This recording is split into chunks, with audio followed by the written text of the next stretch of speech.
been watching a guy named Jeff Mara. He does like a podcast where he has people on to talk about like NDEs and things like that. And what it does is it's a lot of people that come on one after another explaining what happened with their particular NDE. And it just backs up a lot of the stuff that, you know, we've talked about here, as far as there being no end. There's no death. That's a scam. It's just it's a complete thing created to cause anxiety and to make you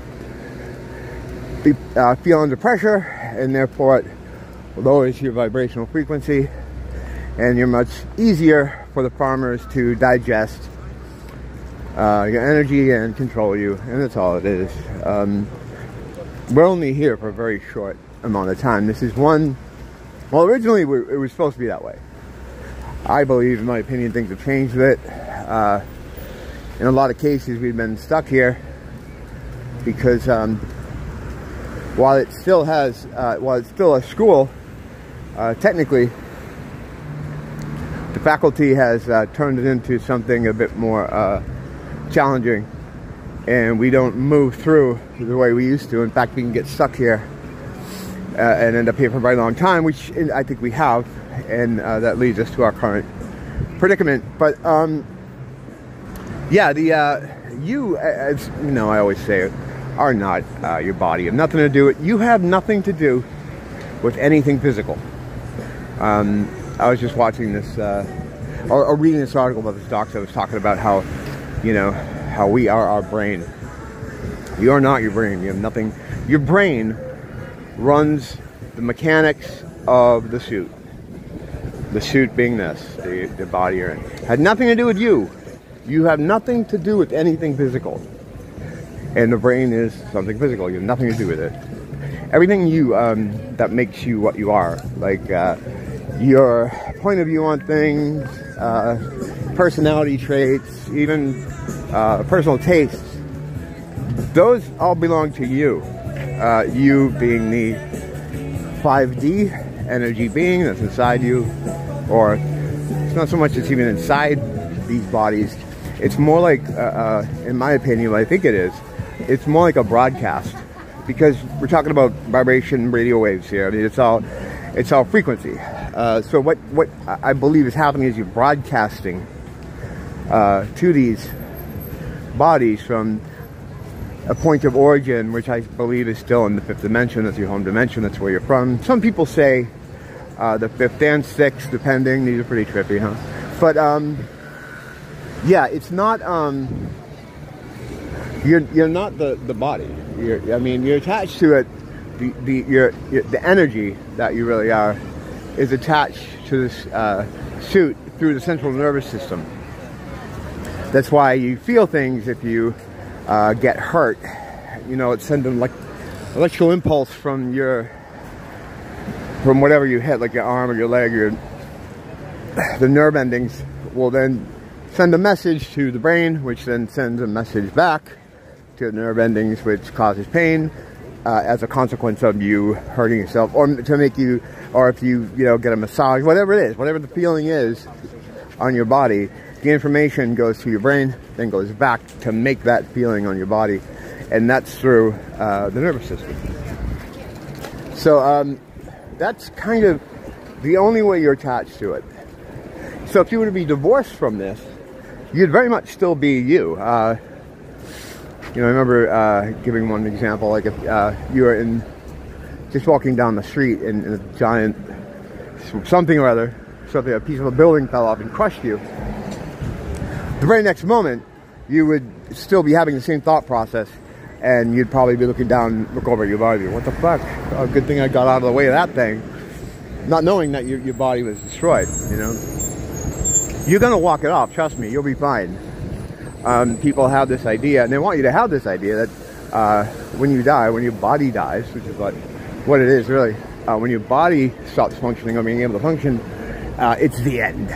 You are absolutely headed for the void, and it's the end of all you know. That's the biggest load of shit, and that's the worst thing that we've been taught, and it's been pounded in your head, and it's always always there with all the depth imagery, and everything is geared toward making you feel like, oh man, you know, I only get so much time. Oh man, what if something happens to me? You know what I mean? It's like, and it's all manufactured. It's all fake. There's no truth to it.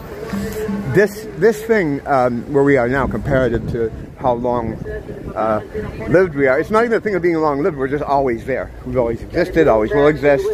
There's only time here. Time only exists here in this 3D realm. So as far as the people getting anxious about like eternity, the idea of, you know, people will say stuff like, oh, when you die, you're there for eternity. That used to scare me as a kid too, because I'd be like, what do you mean eternity? Like forever and ever? Like, you can't comprehend that. But time doesn't exist anywhere but here. So when you're in where you come from, when you're in your natural state, your natural place, it's not an issue. You're not sitting around in your natural state saying, oh wow, it's been a while since I've been here or whatever, because you don't feel it. You don't feel the weight of time, because there is no time. Time is only here in this school, in this test area. And that's it. Now, there's a possibility that I don't really know much about it, but there is a possibility there's other test areas very much like this one. We could be, you know, in several at a time. I don't know, but I mean, that's a little bit beyond what I've looked at. I know we are multidimensional beings, and in some cases, people have run into other versions of what their life might be it through dreams or whatever. Dreams are another test. It's just another test like this. It's another test area where there's something to be solved. And just like here.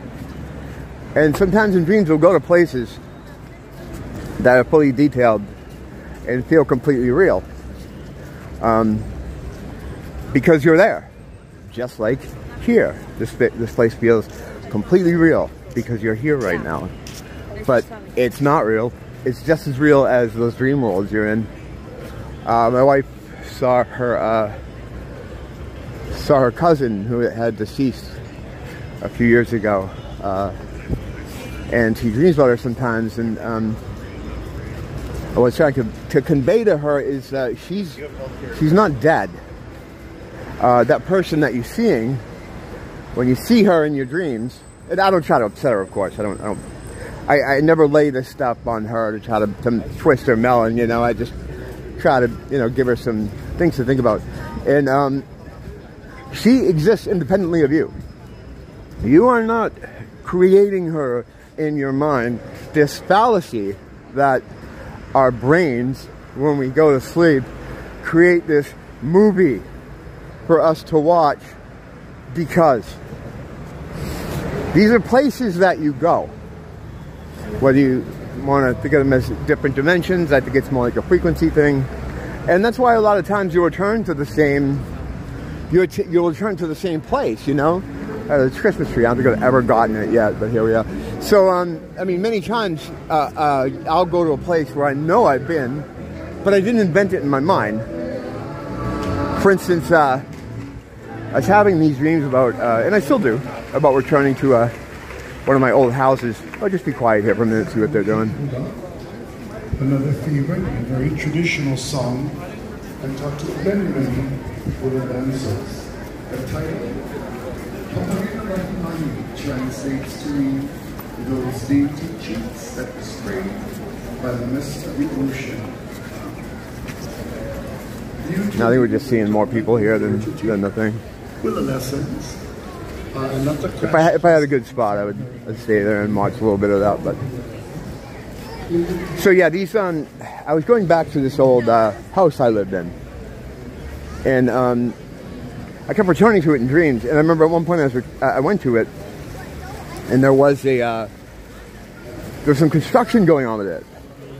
They're doing an addition on it, and for a few of the dreams I was there, recurring dreams, I'd show up and they'd still be working on it. And then one time I went after that, and it was all done. I remember walking through it and being like, "Oh wow, they're finished the, they're finished the revisions or the reconstruction of the building." Now, did I think of that in my mind? Did I create that scenario? No, that's asinine to assume that. Oh, this is cool. Now I'm trying to get some of this. Yeah, Those cheeks spray by the mist of our cool, clear ocean.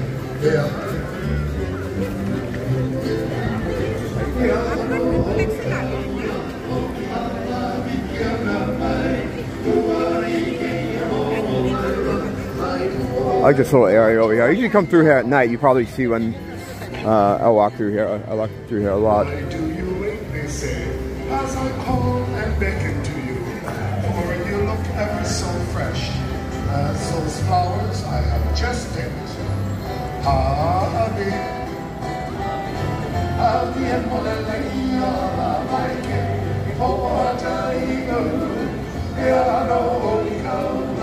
Wait, are these all dudes? Yeah, almost set. Okay. Yeah, everybody's got to do this inclusive thing. It's on all dudes, all hula dudes. Okay. All right. No thanks. No thank you.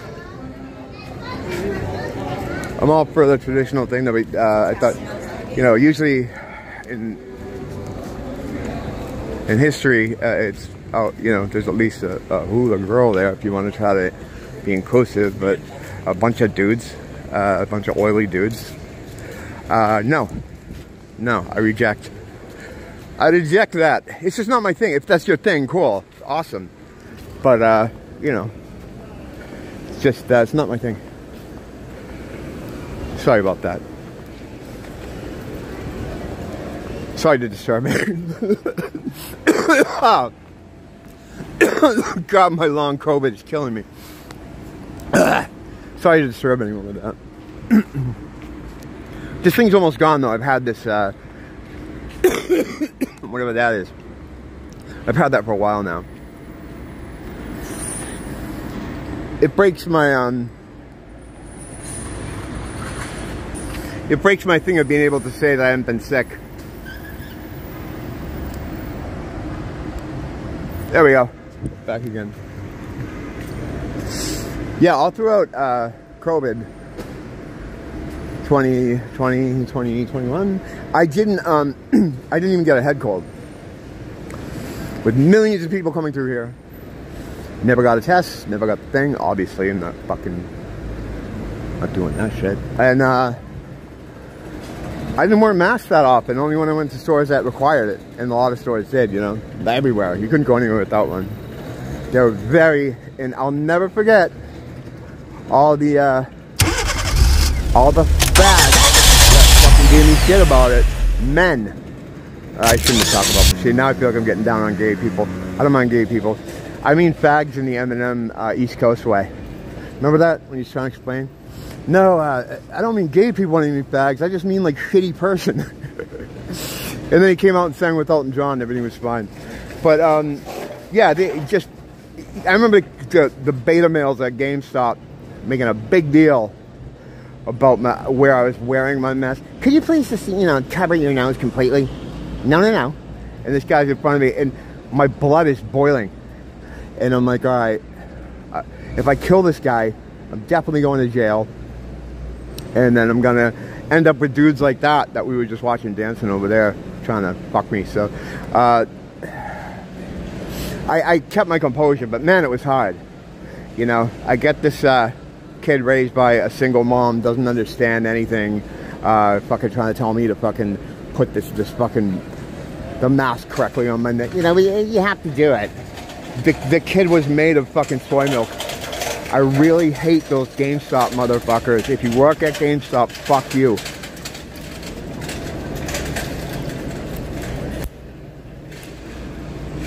I would have spent so much more money there when we used to have one over here. And I'm into buying those McFarlane action figures. The DC ones. And they're like, you know, sometimes they get like $35, depending on what it is, $40. I'd buy like 2 or 3 of those at once. But I stopped going there because they're chasing me out of there. The boys that filled those places, the workers there were just the fucking worst. And I'm a pretty reasonable guy. Like, I'll go into a place and be like, hey, well, how you doing? I just want to buy my shit and leave. But they didn't make it easy for me. Even prior to the mask thing, they were just always really cunty with me. I think they thought they were on some kind of sitcom that no one was watching, but they were just playing out the characters in it. And yeah, so GameStop lost a lot of my money due to those little sawed-off cunts. Excuse my language. Well, this started out positive, and then now I'm fucking mad. I don't know, I think my eyes got ambushed, and then I started thinking about GameStop. You know how it is.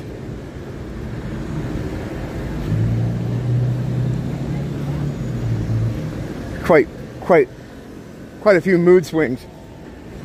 But yeah, I try to remain positive. No, you guys can go. I know it's a cop, but you can go anyway.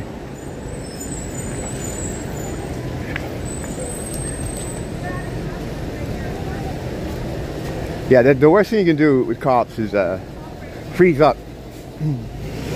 I never do that. I try to stay away from them. Trust me, because if for whatever reason you just catch their eye, and they feel like ruining your day, they will. So the best thing to do with them is stay far away from them.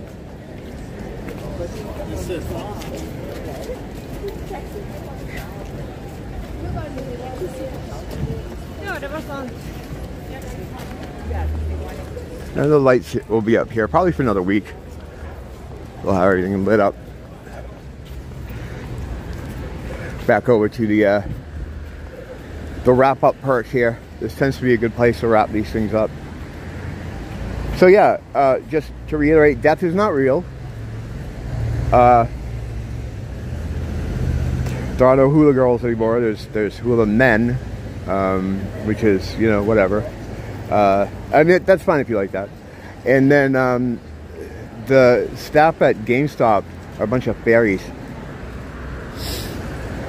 And that's it. That's it for now. Don't blame the teacher. Blame the school.